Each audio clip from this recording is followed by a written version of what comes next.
मेरा नाम है लखन राजपूत। स्वागत करता हूं आपके अपने YouTube चैनल लखन विद्या अकेडमी पर। आज की इम्पोर्टेंट क्लास लेकर के हम फिर से हाजिर हैं आपके सामने। और आज की जो करंट अफेयर की क्लास रहने वाली है वो रहने वाली है काफ़ी इंपॉर्टेंट आप सभी लोगों के लिए। तो ये क्लास रहेगी आपके लिए उत्तर प्रदेश पुलिस या फिर SSC या फिर रेलवे, जिस भी एग्ज़ाम की आप तैयारी कर रहे हैं, हर एग्ज़ाम के लिए बहुत महत्वपूर्ण इंपॉर्टेंट करंट अफेयर रहने वाला है सभी एग्ज़ाम्स के लिए आपको। तो शुरुआत करते हैं आज के सेशन की। यदि आप चैनल पर पहली बार आए हैं तो चैनल को जरूर सब्सक्राइब कीजिए, वीडियो को लाइक कीजिए। यदि आप ये वीडियो इंस्टाग्राम पे देख रहे हैं तो वहाँ पे हमें फॉलो कीजिए, जिससे कि सारे के सारे अपडेट आपको मिलते रहें। शुरुआत करते हैं आज के सेशन की। भारत की ब्रिक्स की अध्यक्षता 2026 के तहत वरिष्ठ अधिकारियों की बैठक जुलाई 2026 में कहाँ संपन्न हुई है? जुलाई 2026 में कहाँ संपन्न हुई है? तो इसके हम राइट आंसर की हम बात करते हैं तो इसका राइट आंसर होगा वो होगा आपका option number B. Option number B वो है आपका Nagpur. Option number B Nagpur रहने वाला है इसका राइट आंसर।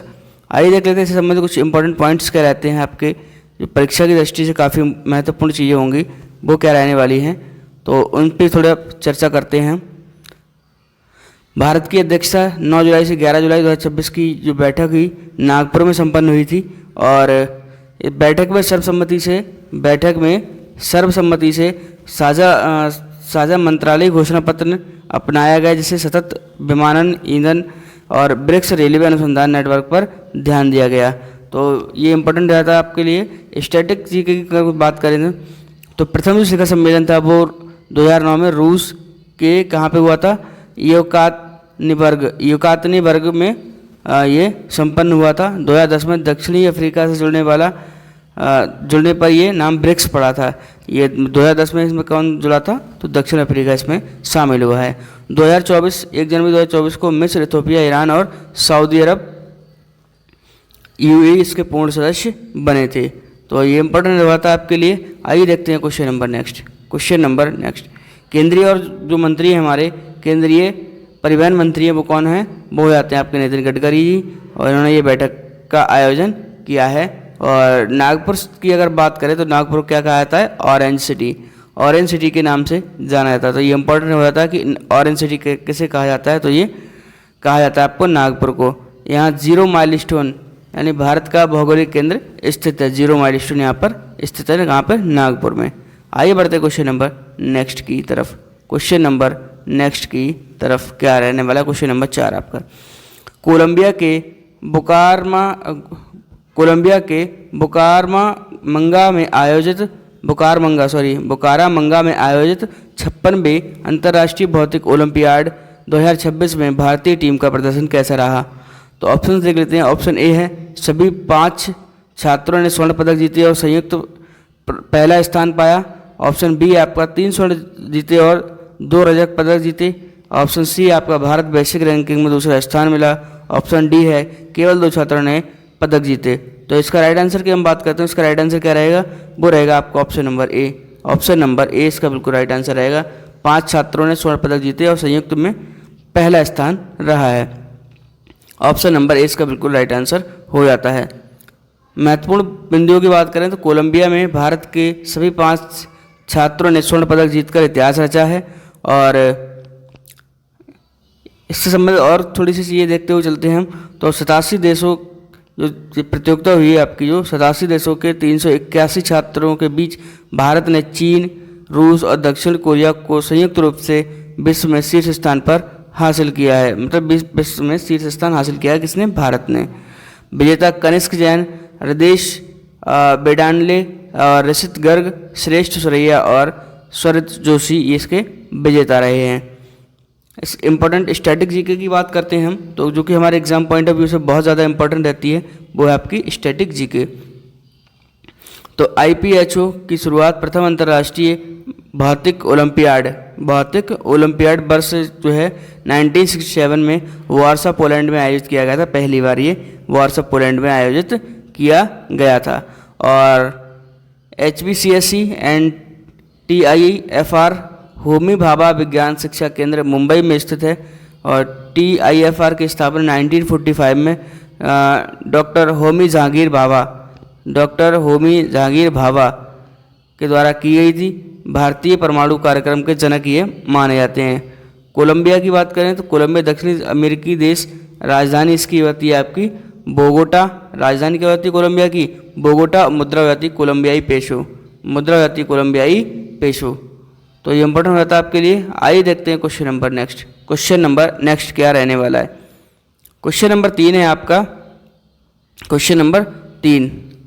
क्वेश्चन नंबर 3 है आपका कि इलेक्ट्रॉनिक और सूचना प्रौद्योगिकी मंत्रालय द्वारा लॉन्च किए गए निडर 2.0 नेशनल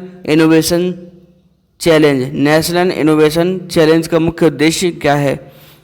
ऑप्शंस देखते हैं। ऑप्शन ए है आपको आर्टिफिशियल इंटेलिजेंस को बढ़ावा देना। ऑप्शन बी है आपका स्वदेशी बेगा प्रोसेसर युक्त स्मार्ट ड्रोन का विकास।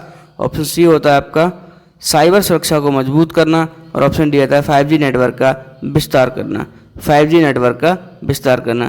तो इसके राइट आंसर की हम बात करते हैं। इसका राइट आंसर हो जाएगा वो होगा आपका option number B. Option number B इसका बिल्कुल राइट आंसर रहेगा। स्वदेशी बेगा प्रोसेसर युक्त स्मार्ट ड्रोन विकसित करना। स्मार्ट ड्रोन विकसित करना। इंपॉर्टेंट पॉइंट्स देखते हैं इसके करंट अफेयर से क्या क्या बनते हैं। तो मेटी वाई ने ड्रोन फेडरेशन ऑफ DFI के साथ मिलकर निडर 2.0 लॉन्च किया है।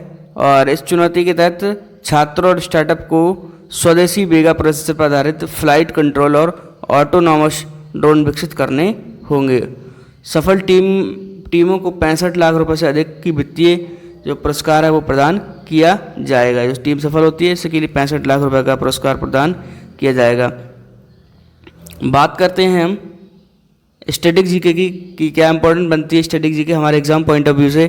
तो CDAC centre for development of advance computing इसका मुख्यालय हो जाता है वो होता है आपका पुणे महाराष्ट्र में।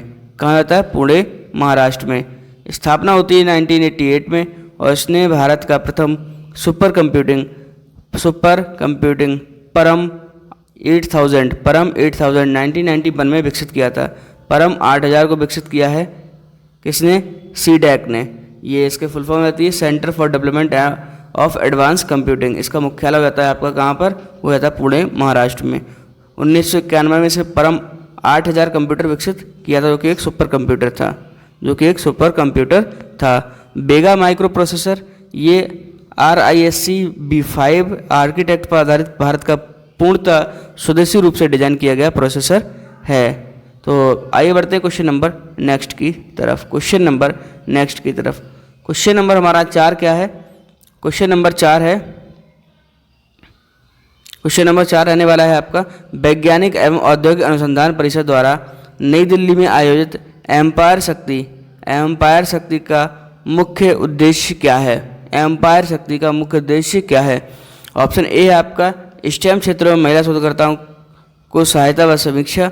ऑप्शन बी है स्कूली बच्चों को मुफ्त विज्ञान किट वितरित करना। ऑप्शन सी है आपका ग्रामीण क्षेत्रों में डिजिटल साक्षरता बढ़ाना। और ऑप्शन डी होता है नए कृषि उपकरणों का परीक्षण करना। तो इसके राइट आंसर की बात करते हैं। ऑप्शन नंबर ए इसका बिल्कुल राइट आंसर हो जाता है। ऑप्शन नंबर ए इसका बिल्कुल राइट आंसर हो जाता है। स्टेम क्षेत्रों में महिला शोधकर्ताओं को सहायता और समीक्षा प्रदान करना। इसके इंपॉर्टेंट पॉइंट्स की हम बात कर लेते हैं। तो इसके इंपॉर्टेंट पॉइंट्स जो बनते हैं आपके एग्जाम पॉइंट ऑफ व्यू से बनते हैं वो CSIR की प्रथम महिला जो महानिदेशक हैं डॉक्टर N कैलेसेल्वी ने एम्पायर शक्ति संकलन रिपोर्ट जारी की है। ये योजना अंतर्राष्ट्रीय महिला दिवस 2023 को महिला वैज्ञानिकों को अनुदान देने के लिए शुरू की गई थी। अब इसके अगले चरण में उत्कृष्ट अनुसंधान परियोजनाओं को सीधे उद्योग और स्टार्टअप से जोड़ा जाएगा। तो अगर इम्पोर्टेंट स्टैटिक जीके की बात करते हैं तो CSIR की स्थापना की अगर बात करते हैं तो ये होती है 26 सितंबर 1942 को। इसका मुख्यालय होता है नई दिल्ली में और इसके पदहीन अध्यक्ष हमेशा कौन रहते हैं? वो रहते हैं आपके प्रधानमंत्री। तो ये इंपॉर्टेंट क्वेश्चन हो जाता है आप लोगों के लिए। ये क्वेश्चन आप लोगों के लिए बहुत ही ज़्यादा इंपॉर्टेंट रहता है क्योंकि CSIR काफ़ी चर्चा में है। शांति स्वरूप भटनागर पुरस्कार ये विज्ञान प्रौद्योगिकी क्षेत्र का सबसे प्रतिष्ठित पुरस्कार है जो CSIR द्वारा दिया जाता है। तो ये इंपॉर्टेंट पॉइंट भी आप मिस मत कीजिएगा क्योंकि ये पूछ लिया जाता है कि शांति स्वरूप भटनागर पुरस्कार जो है विज्ञान किस क्षेत्र में दिया जाता है, तो पहली बात तो ये दिया जाता है विज्ञान और प्रौद्योगिकी क्षेत्र में। दूसरा ये किसके द्वारा प्रदान किया जाता है, तो CSIR के द्वारा प्रदान किया जाता है, और CSIR अभी जो काफ़ी चर्चा में है। आइए बढ़ते हैं क्वेश्चन नंबर नेक्स्ट की तरफ। क्वेश्चन नंबर नेक्स्ट की तरफ क्वेश्चन नंबर हमारा 5 रहता है। जुलाई 2026 में 3 दिवसीय AI डिजिटल शासन champion, AI digital governance champion शिखर सम्मेलन का आयोजन किया गया। तो ये कहाँ किया जाता है, तो ये किया गया आपका नई दिल्ली में। ऑप्शन नंबर सी इसका बिल्कुल राइट आंसर होगा, नई दिल्ली में। आइए देख लेते हैं इससे संबंधित स्टैटिक जीके और इम्पोर्टेंट पॉइंट्स क्या रहने वाले हैं। भारत पर्यटन विकास निगम मतलब ITDC ने स्कोप और लवासना के साथ मिलकर नई दिल्ली में इसका आयोजन किया। लक्ष्य है लोक सेवा और प्रशासनिक सेवा में आर्टिफिशियल इंटेलिजेंस का सही और कुशल उपयोग करना। हर जगह हर सेक्टर पे AI भारी पड़ रहा है। अब तो जो है AI का टाइम है और AI जो है हर क्षेत्र में AI की सख्त ज़रूरत है। तो लोक सेवा में अर्थात पब्लिक सेक्टर में प्रशासनिक सेवा में आर्टिफिशियल इंटेलिजेंस का सही उपयोग कैसे किया जाए, ये सुनिश्चित करना। ये कार्यक्रम भारत सरकार की राष्ट्रीय इंडिया AI मिशन का हिस्सा है, राष्ट्रीय इंडिया AI मिशन का हिस्सा है। और बात करते हैं इसके लवासना की स्टैटिक जीके में। लवासना लाल बहादुर शास्त्री राष्ट्रीय प्रशासन अकेडमी मसूरी उत्तराखंड में स्थापित है या स्थित है। इसकी स्थापना की बात करें तो 1959 में हुई थी। और लवासना में जैसा कि सभी लोग आप जानते हैं कि इतने भी IAS अधिकारी होते हैं और उनकी जो ट्रेनिंग होती है, पहली जो ट्रेनिंग उन्हें दी जाती है वो कहाँ दी जाती है, लवासना में दी जाती है। ITDC की बात करें, ITDC Indian tourism development corporation, Bharat पर्यटन विकास निगम, इसकी स्थापना की बात करें तो ये होती है आपकी 1 अक्टूबर 1966 में। 1 अक्टूबर 1966 में ये पर्यटन मंत्रालय के अंतर्गत आने वाला एक सार्वजनिक क्षेत्र का उपक्रम है, सार्वजनिक क्षेत्र का उपक्रम है। आइए बढ़ते हैं क्वेश्चन नंबर नेक्स्ट की तरफ। क्वेश्चन नंबर नेक्स्ट की तरफ बताइए, क्वेश्चन नंबर 6 है आपका। हाल ही में भारतीय प्रतिस्पर्धा आयोग CCI, भारतीय प्रतिस्पर्धा आयोग ने गैर प्रतिस्पर्धी व्यवहार के लिए किस प्रमुख कंपनी पर 11.9 करोड़ रुपए का जुर्माना लगाया है, 11.9 करोड़ रुपए का जुर्माना लगाया है। ऑप्शन ए है डेल इंडिया, ऑप्शन बी है HP इंडिया, ऑप्शन सी रहता है आपका लेनोवो इंडिया और ऑप्शन डी रहता है आपका एप्पल इंडिया। तो किस पर जुर्माना लगाया है, इसके राइट आंसर की हम बात करते हैं तो इसका राइट आंसर होगा वो आपका option number B HP India पर जुर्माना लगाया है। इससे इंपॉर्टेंट क्या पॉइंट्स बनते हैं करंट अफेयर के और स्ट्रेटेजी के आइए डिस्कस करते हैं। CCI ने मार्केट में गलत तरीके से एकाधिकार स्थापित करने और फर्जी बोलियां लगाने के लिए HP इंडिया पर बड़ा जुर्माना लगाया है। HP के साथ साथ 16 अधिकृत रीसेलरों पर भी कुल 2.30 करोड़ का जुर्माना लगाया है। और ये कार्रवाई प्रतिस्पर्धा अधिनियम 2002 की विभिन्न धाराओं के उल्लंघन पर की गई है। तो प्रतिस्पर्धा जो अधिनियम आया था वो कब आया था, 2002 में। तो ये इंपॉर्टेंट आपका बन जाता है पॉइंट, ठीक है। आइए, प्रतिस्पर्धा अधिनियम 2002 के तहत गठित पूर्ण रूप से कार्यशील मई 2009 में हुआ था। ये प्रतिस्पर्धा जो आयोग है उसका गठन कब हुआ था, अधिनियम आया था 2002 में और पूर्ण रूप से कार्यशील हुआ था मई 2009 में। ये एक अर्ध न्यायिक अर्थात क्वासी जुडिशियल और वैधानिक निकाय है जो बाजारों में स्वस्थ प्रतिस्पर्धा सुनिश्चित करता है।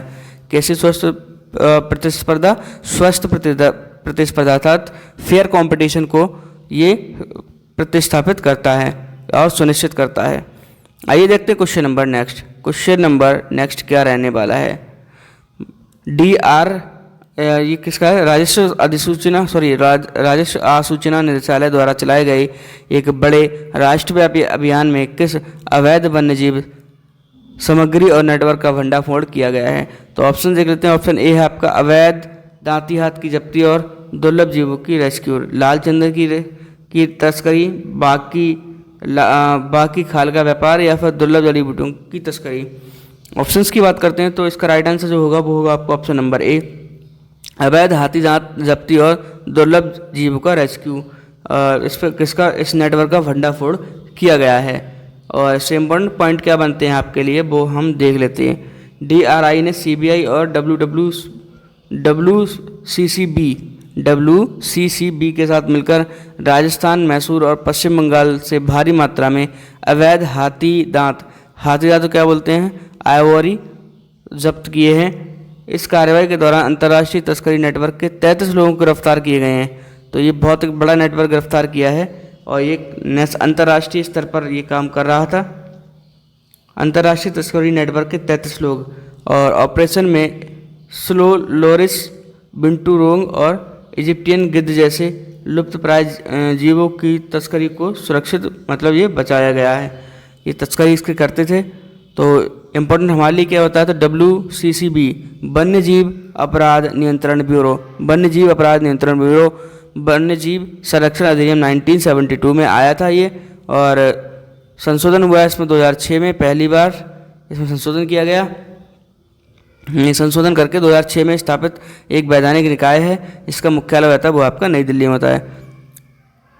DRI राष्ट्रीय आसूचना निदेशालय, स्थापना 4 दिसंबर 1957, ये वित्त मंत्रालय के शीर्ष खुफिया एजेंसी है।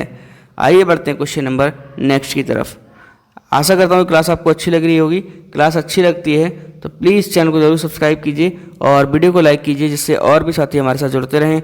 और आपको ये क्लास कैसी लगती है आप कमेंट करके ज़रूर कमेंट सेक्शन में बताइए। हाल ही में किस देश ने अपनी पहली आधुनिक और केंद्रीय विदेशी खुफिया जासूसी agency national intelligence council NIC के गठन की तैयारी शुरू की है? ऑप्शन देख लेते हैं। ऑप्शन ए दक्षिण Korea, option B Japan, option C Australia और ऑप्शन डी कनाडा।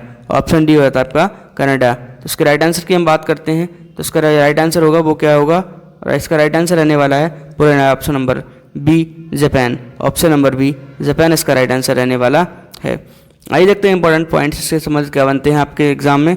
तो जापान द्वितीय विश्व युद्ध के बाद पहली बार अमेरिकी CIA और ब्रिटिश M16 की तर्ज पर अपनी पहली पूर्ण विदेशी खुफिया एजेंसी NIC बना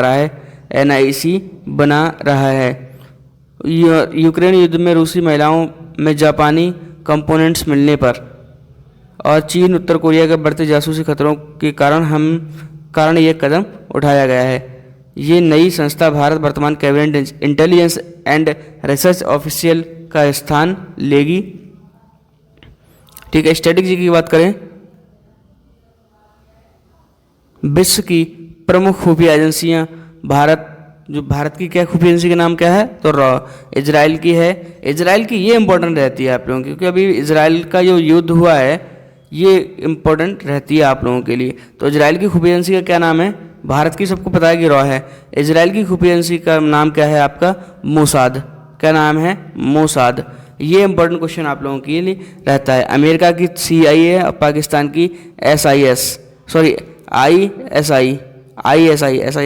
ISI, ये पाकिस्तान की खुफिया एजेंसी है ISI। ठीक है, तो इम्पोर्टेंट हो जाती है आप लोगों की सब में, वो हो जाती है आपकी किसकी, इजराइल की। इजराइल की क्या नाम है उसका, मोसाद नाम है। जापान विशेष में देखें तो जापान को उगते सूरज का देश कहा जाता है। क्या कहा जाता है कि उगते सूरज का देश कहा जाता है। इसका सबसे बड़ा द्वीप कौन सा है, होन्शु द्वीप है, जो कि टोक्यो में जिस पर टोक्यो स्थित है। टोक्यो जापान की राजधानी क्या है, टोक्यो। टोक्यो टोक्यो में है, और टोक्यो किस द्वीप पर है, तो होन्शु द्वीप पर स्थित है जापान का जो द्वीप है जो। आइए देखते हैं क्वेश्चन नंबर नेक्स्ट। और ये आज की वीडियो का लास्ट क्वेश्चन रहने वाला है।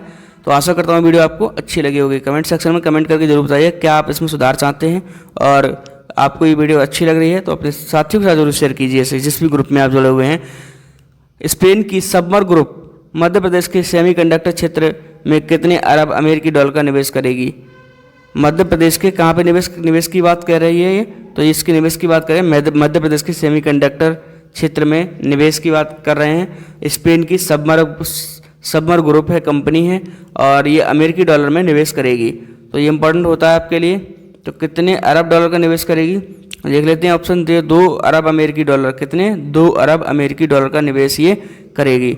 इंपॉर्टेंट क्या होता है हमारे लिए, तो स्पेन की प्रसिद्ध टेक कंपनी है सबमर ग्रुप में भोपाल में आयोजित क्या है, MP टेक ग्रोथ कॉन्क्लेव 3.0।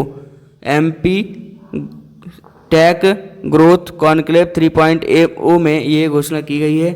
और कंपनी राज्य में एक उन्नत सेमीकंडक्टर प्रोडक्ट यूनिट और एक GW विशाल डेटा सेंटर बनाएगी। इससे करीब 5000 प्रत्यक्ष उच्च तकनीकी रोजगार पैदा होंगे। सरकार ने आचारपुरा इंडस्ट्रियल एरिया में 15 एकड़ ज़मीन आवंटित की है। कितनी? 15 एकड़ ज़मीन इस कंपनी को आवंटित की है। परीक्षा इंपॉर्टेंट क्या होता है? सेमीकंडक्टर जो होता है वो किससे बना होता है? सिलिकॉन और जर्मेनियम सबसे प्रमुख अर्धचालक में माने जाते हैं, ये सेमीकंडक्टर होते हैं। और भारत का पहला सेमीकंडक्टर प्लांट टाटा समूह द्वारा गुजरात के धोलेरा में स्थापित किया गया था। कहाँ पर? भारत के धोलेरा, गुजरात में धोलेरा जो नामक स्थान है वहाँ पर स्थापित किया गया था। स्पेन यूरोपीय देश है, राजधानी हो जाती है इसकी क्या? मैड्रिड, और उसकी मुद्रा हो जाती है यूरो। तो ये इंपॉर्टेंट आपके एग्जाम पॉइंट ऑफ व्यू से हो जाता है। तो आशा करता हूँ कि क्लास आपको बहुत अच्छी लगी होगी। क्लास अच्छी लगती है साथियों के साथ शेयर करके, या जिस भी ग्रुप में आप जुड़े हुए हैं वहाँ शेयर करके इस क्लास को बहुत, और आप लोगों के लिए इंपॉर्टेंट क्लास रहने वाली है। तो आज की क्लास में यहीं तक रखते हैं सारी चीज़ों को, और मिलते हैं कल फिर से एक नेक्स्ट सेशन में। तब तक के लिए जय हिंद, जय भारत।